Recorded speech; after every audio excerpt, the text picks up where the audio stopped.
Quiero saludar en este momento al portavoz presidencial Jorge Richter, que nos acompaña esta noche para evaluar, ¿creció o se encogió el MAS en estas elecciones? ¿Cómo está? Buenas noches. ¿Cómo le va, Jimena? Un gusto estar nuevamente en su programa y un cordial saludo para toda la gente en el país. Bueno, Jorge, vamos a poner, por favor, dos mapas. Los ponemos en la pantalla. Estos mapas los ha hecho conocer el diario Página 7 y muestra lo que ha ocurrido, los resultados. El MAS gana en cuanto a alcaldía, la de Sucre y la de Cobija. Pero ya no la de Cobija porque ya la ganó Ana Lucia Reis. Esto era hasta hace 2 días. ¿Cuántas alcaldías ha ganado el MAS de las 9 capitales más el Alto? Bueno, Jimena, la evaluación de lo que ha significado la votación del día domingo tiene varias lecturas. Fundamentalmente, alguna vez lo hemos señalado también en su programa, fundamentalmente siempre hay que observar dónde está el poder cuando se realiza análisis político. No dejan de ser importantes, por supuesto, las alcaldías porque son una forma de gobernar en la atención directa hacia los ciudadanos. Pero básicamente hay que mirar lo que son las gobernaciones porque en esas estructuras y en esas entidades se encuentra el poder político, a diferencia de lo que son los municipios. Sin lugar a dudas, para no dejar sin hacer un comentario y no tener una respuesta, sin lugar a dudas que las capitales de departamento, exceptuando, entiendo lo que ha sucedido en Sucre, sin lugar a dudas que los sectores más conservadores de esta polaridad instalada en el país, este clivaje entre MAS y anti-MAS que perdura todavía como ha sido todo el tiempo a lo largo del 2020, está afincada en los sectores urbanos y en las capitales de departamento de forma particularmente importante, y eso le confiere a los diferentes municipios una presencia por encima de la fuerza que ha logrado aglutinar el MAS. Pero lo verdaderamente importante para mirar los factores de poder, la política, la estabilidad y las posibilidades de una adecuada gobernabilidad y gobernanza en el país están en las gobernaciones. Perfecto. En el tema de alcaldías, entonces, el MAS ha ganado una de las 10 principales alcaldías del país y tenía 2, lo que quiere decir que ha cedido una, ¿correcto?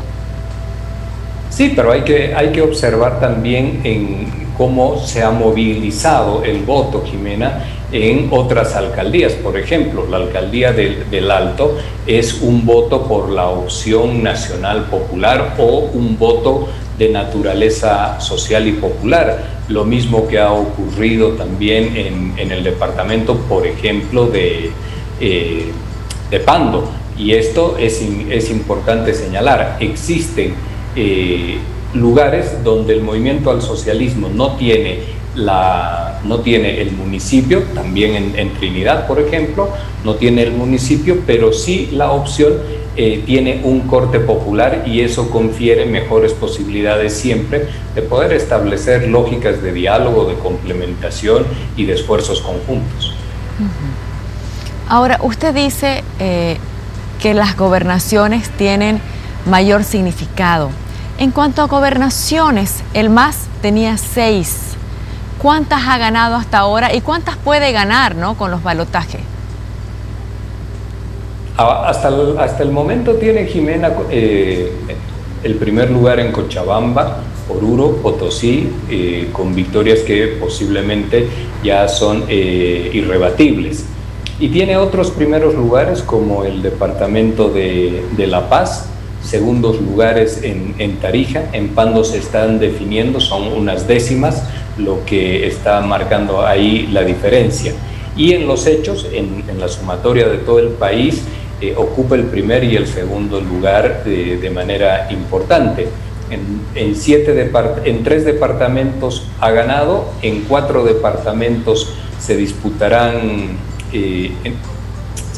segundas vueltas y en 2 departamentos ya la votación está cerrada, es el caso del Beni y es el caso de Chuquisaca, entiendo.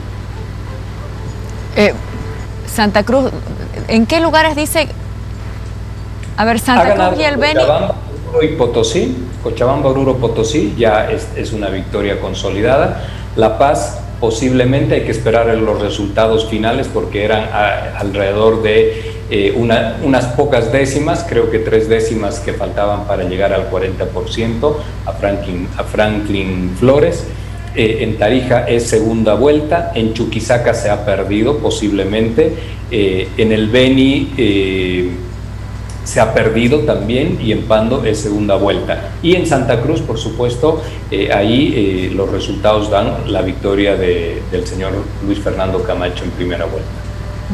Entonces Santa Cruz y Beni, desde su óptica, están definidas en primera vuelta. Santa Cruz y Beni están definidas en primera vuelta, posiblemente Chuquisaca esté también definida en primera vuelta, no favorece Chuquisaca al movimiento al socialismo. Perfecto. Y donde tienen la chance es en Tarija, en Pando, en Chuquisaca, de disputar en segunda vuelta. Y también en La Paz. La Paz. Lo de La Paz hay que observar. Claro, lo que pasa es que La Paz me dijo que podía definirse en primera, creo, ¿no? Así es. Hay que definir, se puede definir en primera una vez que se consolide ya con el voto válido y todo aquello. En ese sentido, eso hay que esperar. Sin embargo, también las posibilidades, Jimena, de ganar en segunda vuelta en La Paz son verdaderamente grandes. La diferencia es muy importante, son algo así como 15 puntos sobre la segunda candidatura del señor Santos Quispe. Y eso le confiere al movimiento al socialismo, ya haciendo un comentario rápido de esto, le confiere al movimiento al socialismo una dimensión nacional, primero, lo cual es muy importante en la perspectiva de poder establecer acciones concurrentes con municipios en el trabajo de proyectos, de obras que se vienen trabajando con los municipios y también con las gobernaciones. Por un lado. Por el otro, esto le proporciona una base territorial muy importante al partido que pueda acreditar tener una cantidad de gobernaciones. Las otras estructuras políticas partidarias del país solo pueden tener, en el mejor de los casos, una gobernación, pero que no tiene conexión o relación con el otro conjunto de gobernaciones para poder estructurar un poder político que fuese interesante o que pueda trascender en el futuro a una perspectiva de liderato nacional. Entonces, haciendo un resumen numérico, por favor, ha ganado 3 y su mejor escenario es ganar 7, ganando los 4 balotajes. Tiene esa posibilidad, por supuesto, tiene esa posibilidad. Hay algunas gobernaciones que tienen mayores posibilidades de que la victoria pueda ser del movimiento al socialismo. Ese es el caso de Tarija, ese es el caso también de Pando y es el caso de La Paz, y habrá que esperar lo que ocurra en Chuquisaca. También ahí hay que esperar el voto el cómputo final. Y en esa perspectiva tiene una votación, Jimena, que es muy interesante, porque hay que diferenciar algo que es verdaderamente importante.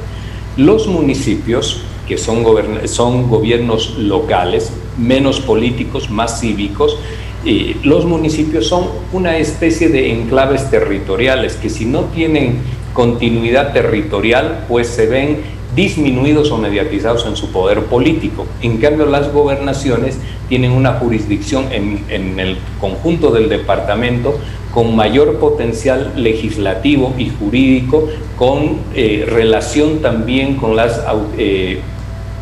entidades del orden, llámese policía, por ejemplo, y con mayores capacidades, aunque tengan menor presupuesto. Esto confiere que el poder político descentralizado del país está en las regiones, vale decir las gobernaciones, y en ello es muy importante ver cómo se clasifican las gobernaciones que pueden ser opositoras al movimiento al socialismo y cómo se clasifican los municipios también que, siendo fuertes, son enclaves territoriales, pero que hay algunos opositores al movimiento al socialismo en línea dura. Muy bien. ¿Usted diría que el balance, apelando por favor a su honestidad, lo conocemos a usted, es positivo, negativo, es neutro? Diría lo siguiente, Jimena, desde el poder político. Yo recuerdo una primera conversación con usted en noviembre del año 2019, cuando los hechos eran altamente conflictivos en el país, y yo estaba el señor Arias en esa entrevista también, y yo le señalé que era muy importante observar dónde están instalados los factores de poder. Esto es verdaderamente importante. Y hoy en día estos factores de poder, que son las gobernaciones, fundamentalmente están favorablemente instaladas, valga la redundancia, en favor del movimiento al socialismo. Eso no significa que no hay que observar lo que hacen algunas gobernaciones que tienen un carácter más de conductas rupturistas y que sí también están presentes ahora con elección de nuevas autoridades. Pero el conjunto de gobernaciones es favorable en estos momentos al movimiento al socialismo. Ese es un elemento importante. Como cualquier otro partido político, por supuesto que siempre quisieran que las victorias sean absolutas, totales y de 100% de aquellas entidades que entran en disputa electoral. ¿Qué me puede decir, por favor, de algunos nombres? ¿Usted lo identifica como rupturista? A Camacho, a Iván Arias y a Manfred Reyes Villa, ¿ellos entrarían en esa catalogación? Sí, porque usted tiene, Jimena, formas de categorizar desde la ciencia política para poder comprender cómo se van asentando y qué características van teniendo los diversos actores políticos y los gobiernos que van configurando. En esa perspectiva hay un conjunto de actores políticos, por ejemplo, como puede ocurrir en Pando con Regis Richter o con el señor Becerra, dependiendo ahí quién gane, pero Regis Richter, que va por el movimiento Tercer Sistema, tiene una extracción y unos antecedentes políticos, conducta política muy caracterizada en lo que significa lo popular y lo social. Es fácil en una eventualidad poder establecer fluidamente conversaciones con una persona de estas características. Ello ocurre también en otros departamentos donde quienes van a ser gobernadores o quienes tienen esta posibilidad, sus antecedentes políticos, su forma de proceder, su conducta política, no es de ruptura, sino de generación de consensos o de un extracto de lo nacional popular. Por el otro lado, existen determinadas personas, usted los acaba de mencionar, el señor Camacho, y las dos alcaldías de Cochabamba y de La Paz, donde quienes han resultado electos tienen antecedentes de no acreditar una debida conciencia o respeto por la institucionalidad democrática y se han mostrado rupturistas en relación al evento de noviembre del 2019. Tienen la capacidad de poder quebrar la institucionalidad y la secuencia constitucional en un determinado momento si eso favorece a sus intereses. Y ello ¿Y qué le dice don Jorge Ritter? Permítame. ¿Qué le dice a la población que ha votado por ellos?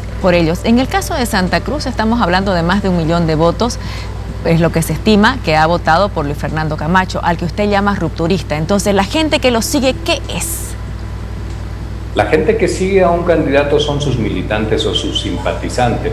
Jimena, en este país también el general Hugo Banzer Suárez logró ser presidente con la votación de la población. Sacó en el año 97 algo así como 22-23%, que era la gente que votó al general Banzer.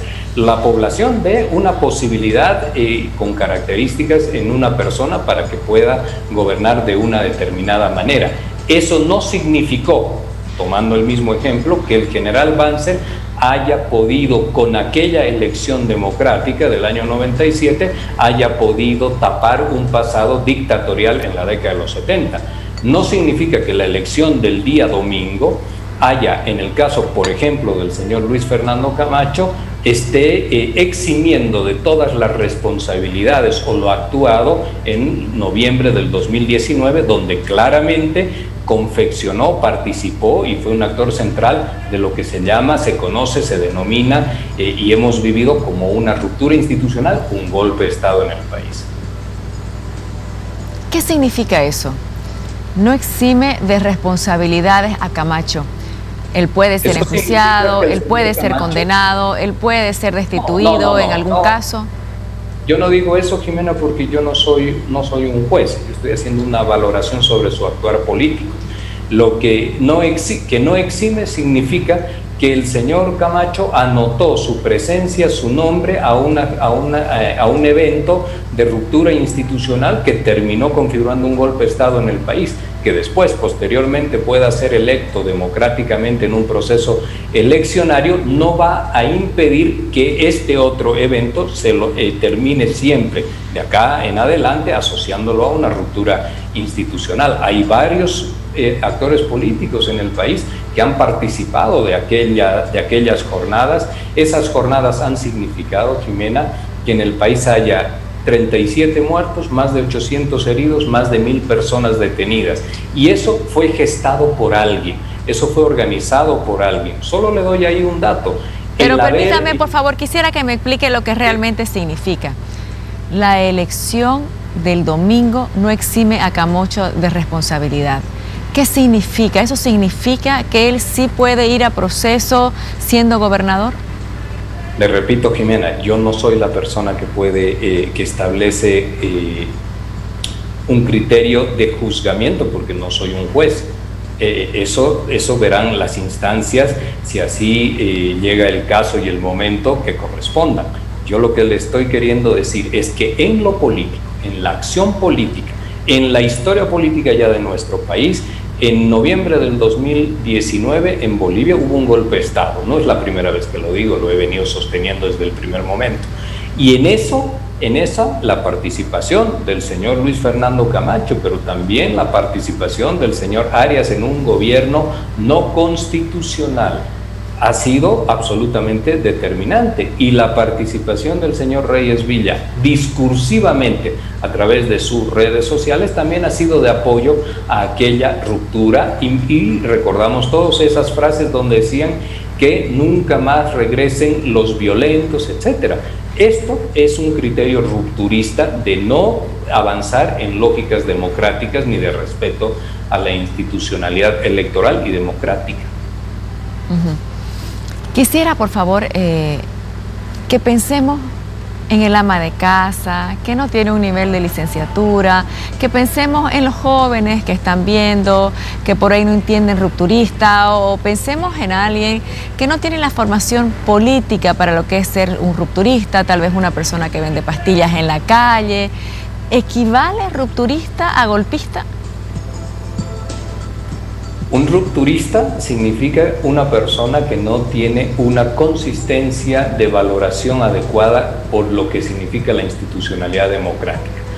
Un rupturista es el conjunto de personas, para que esto quede claro, Jimena, no hay que ir con ambajes tampoco, ni con ambigüedades. Un rupturista en la historia política inmediata, pasada de nuestra democracia, es el conjunto de personas que participaron en noviembre del 2019 para provocar un golpe de Estado y provocar una ruptura institucional. Una ruptura institucional dio lugar después a un conjunto de normativas de excepción a partir de la Ley 1266 de noviembre del 2019 para nuevamente reencauzar el país a procesos electorales y poder volver a la constitucionalidad. Por eso eran leyes de excepción. Y esto el día domingo ha finalizado con la elección de nuevas autoridades subnacionales. En ese sentido, sí, un rupturista es también una persona que provoca un golpe de Estado como forma de romper y de quebrar la institucionalidad democrática del país. Entonces, ¿sí se puede asimilar rupturista a golpista? Son términos que podemos señalarlos como primos hermanos, si usted quiere, para que se entienda rápido. Pero básicamente el conjunto de nociones de lo que expresa la categoría rupturista es la inconsistencia en las convicciones democráticas. Y esa inconsistencia también se traduce en poder forzar o accionar determinados elementos para producir un golpe de Estado en un país. Voy a poner la definición, por favor, de la Real Academia de la Lengua Española. ¿Qué identifica como rupturista? Porque claro, lo hemos escuchado usted hablar del término y muchas personas no la agarran a la primera lectura o a la primera oída. La Real Academia Española dice rupturismo, tendencia a la ruptura con una situación establecida, un régimen, un sistema. Entonces, un rupturista tiende a romper el orden establecido. Si estamos en democracia, tiende a romper la democracia. Y eso es exactamente, Jimena, exactamente lo que se produjo en noviembre de 2019. Se rompió la democracia, se instaló un gobierno no electo, pero que intentaba gobernar como si hubiese recibido los votos, y se estableció por encima de lo que la Constitución Política del Estado señalaba, una prórroga indefinida durante un tiempo para permanecer en el gobierno, no abocándose a lo que señalaba la Constitución, que era convocar a elecciones dentro de los 90 días siguientes.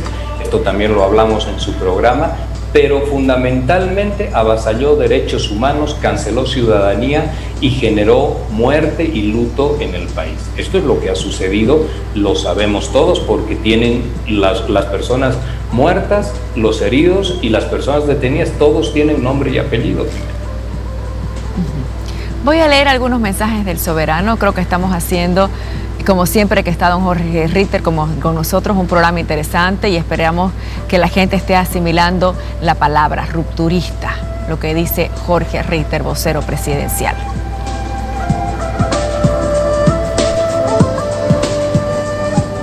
Inga Denise dice, bravo, don Jorge Ritter. Alfonso Román, la reparación monetaria de un daño económico millonario al Estado o perjuicio causado a personas en particular no habilita moralmente a quien cometió el delito para que gobierne una sociedad, dice Alfonso Román, PhD. Elizabeth Yáñez, la voz y el clamor de todo un país, ¿no importa para ustedes? Y la gente se sigue pronunciando, vamos a leer los mensajes. Estamos hablando de rupturismo, hemos ido a la Real Academia de la Lengua Española, a la interpretación política de don Jorge Ritter. Jorge Antonio Estrati Santelo dice, rupturistas, lo dice, pregunta, rupturistas, pregunta, lo dice el nuevo amanuense del régimen que apelan a la división, el racismo, las diferencias, el abuso, la persecución y falacias para mostrarse como lo que no son, dice, palabras rebuscadas para topar su impostura. Joaquín Menacho dice, ¿por qué no la menciona a Eva Copa, de acuerdo a lo que publicó en sus redes sociales? Elizabeth Tola, si se va a buscar a responsables, que empiecen por ellos. También son responsables de tantos conflictos. Grover Mérida, otro sofisma del RUP futurista de afirmar que hubo un gobierno no constitucional. Todo lo contrario, se siguió la sucesión constitucional vía Constitución Política del Estado. Yuyi Hurtado, le guste o no, el pueblo votó por los rupturistas, aleluya. Bueno, y para que nadie se queda fuera de los términos que usamos en el programa, Jorge Estratis le ha dicho amanuense. ¿Qué es un amanuense, don Jorge Ritter? Mire usted, un obsecuente. Mire usted, Jimena, el señor Jorge Estratis, cómo son las cosas de la vida. Yo lo conozco porque, si mal no recuerdo, él estudió en la Argentina, en Córdoba, donde yo también realicé mis estudios. Eso no interesa, son simplemente como un hecho anecdótico. Cuando una persona adjetiva, como lo está haciendo Jorge, para tratar de descalificar lo que otra persona dice, o como lo hacen algunos otros comunicadores o analistas políticos, pues pierden toda la fuerza de la argumentación. El hecho es poder responder, si se quiere, con categorizaciones políticas, con establecimiento de muestra clara de cómo son los factores de poder, cómo se movilizan y cómo se desequilibran. En función de ello se puede establecer un análisis político. Claramente, como usted lo ha leído ahí, y no nos hemos puesto de acuerdo, Jimena, en eso, como usted ha leído ahí, la definición significa el quebrar un sistema, y se quebró en noviembre del 2010, se quebró el sistema democrático del país, se interrumpió la secuencia constitucional, que es de 5 años, que siempre tenemos que respetarla y que constituye la construcción más importante de sociedad y de Estado en las formas de autogobierno. Voy a poner la definición, por favor, de amanuense. Dice persona que tiene por oficio escribir a mano, copiando o poniendo en limpio escritos ajenos o escribiendo lo que se le dicta. Es un término despectivo.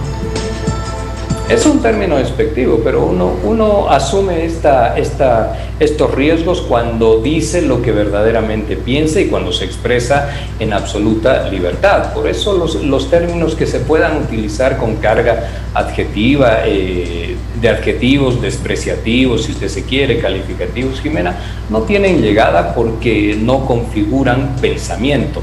Lo verdaderamente importante, a lo que uno sí le pone atención, es cuando encuentra una contraparte de pensamiento distinto, pero que está bien estructurado y que es producto del estudio, del análisis y de las lecturas. Mientras esto no ocurra, lo otro es casi como decía en casa mi madre, algo así como oír llover y nada más.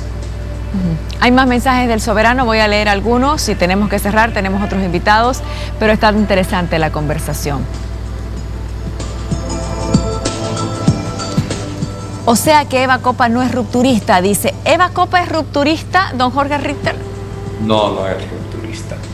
¿Por qué?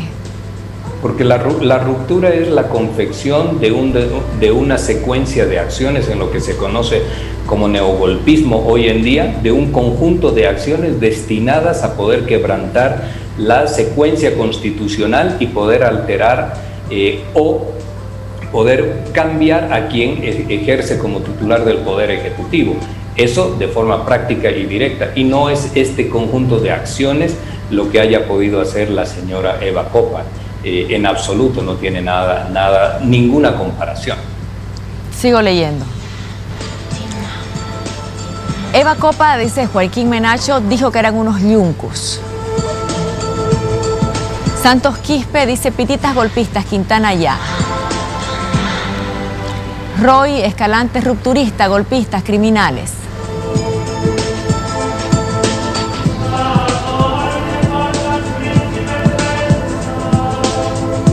En todos los sentidos se pronuncia el soberano aquí. Yuyi Hurtado, Manfred Reyes Villas, recordarle a Ritter cómo pensaba cuando estaba en tu partido. ¿Usted estuvo en el partido de Reyes Villa? Sí, el año 2002. Y si usted revisa ahí la prensa, Jimena, también, por eso puedo hablar con propiedad, también en la prensa de aquellos años, yo señalé que se propuso poder establecer un golpe de Estado al entonces gobierno de el licenciado Sánchez de Lozada. Y esto es lo que configura las personalidades que son rupturistas, quiere decir una debilidad evidenciada de no poder tener o acreditar fortaleza democrática y respeto a las instituciones y a la institucionalidad de lo que señala la voluntad popular, los procesos de legitimidad y los procesos electorales. Quiero tocarle otro tema, aprovechando su presencia. Hemos escuchado durante esta jornada posiciones críticas de Andrónico Rodríguez, de Leonardo Loza, también a propósito de el hecho de que salió del país el general Sergio Orellana, y están expresando su disconformidad sobre esto, ¿no? El deber lo dice de esta forma. Senadores del MAS piden informe a la Fiscalía sobre salida del excomandante Orellana, dice Página 7, afirman que debe responder a la justicia boliviana por las acusaciones que pesan en su contra por el caso de golpe de Estado. Entre comillas ponen golpe de Estado. La razón, dice, la policía acudirá a Interpol para conocer paradero del excomandante de las Fuerzas Armadas, Sergio Orellana. Herbol dice, Andrónico ve ineficiencia total de la justicia por permitir la salida del general Orellana.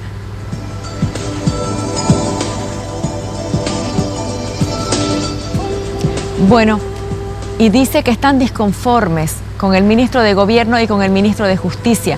La pregunta es, ¿se viene un cambio de gabinete? El día de hoy, Jimena, he imaginado que esa era una pregunta, porque ya había escuchado esto, que esa era una pregunta posible que me podían realizar. Y le quiero decir que esto casi es un cliché que se viene utilizando hace 20 años, pero efectivamente Las decisiones de un cambio de gabinete es una decisión muy propia y muy personal del presidente. Solamente él está realizando seguramente sus evaluaciones continuas respecto de todos sus colaboradores y en el momento en que crea oportuno comunicará que quiere realizar ajustes, modificaciones o cambios. Pero la verdad que esa siempre va a ser una pregunta que solo la puede responder el primer mandatario del Estado y nadie más. ¿Y comparte usted las críticas que hace Andrónico Rodríguez, Leonardo Loza, de que se actuó mal, de que fue muy laxo el control en las fronteras para la salida de algunas personalidades que están procesadas por la justicia? Yo le quiero decir ahí Jimena, que fíjese usted, los primeros en irse sin que hayan procesos, porque todavía estaban en gestión de gobierno, fueron el señor Murillo y el señor López. Y por las fechas que están dando a conocer respecto de lo hecho por el general Orellana, también fue nada más posicionarse el presidente Arce ya en el gobierno nacional. Seguramente en esos momentos, por supuesto que los controles no serían lo suficientemente eficientes como se quisiera, pero tampoco habían procesos en aquel entonces. Esta orden de aprehensión es porque ha sido citado y no se ha presentado, y esto es reciente, no data del mes de noviembre. Eso quiere decir que hay alguna gente, Jimena, y esta es la lectura, le estoy dando un criterio muy personal ya, eso quiere decir que hay alguna gente que tuvo una participación decisiva en la violentación de los derechos humanos, en la reducción y la cancelación de la ciudadanía o de las garantías de muchos de bolivianos y bolivianas en la gestión del gobierno no constitucional de la señora Áñez, que entienden que sus responsabilidades o su accionar, mejor dicho, sí podía llegar a la justicia y podían sufrir seguramente investigación o algún tipo de condena. Prefirieron irse del país antes que enfrentar una explicación de lo que ha sido su actuar. El general Orellana, eso sí lo recuerdo perfectamente, tuvo sí una desafortunada actuación cuando se presentó en la Asamblea Legislativa para tratar de presionar lo que significaban los ascensos de los militares, que era un conjunto de militares que respondía al poder político de aquel entonces. Y fue una afrenta contra la Asamblea Legislativa Plurinacional. Esto también lo dije yo en su momento, en las críticas que realicé. Fue una afrenta al poder legislativo. Por supuesto que todo aquello formaba parte de la ruptura institucional en la cual estuvimos durante alrededor de 11 meses o un año prácticamente. Muy bien.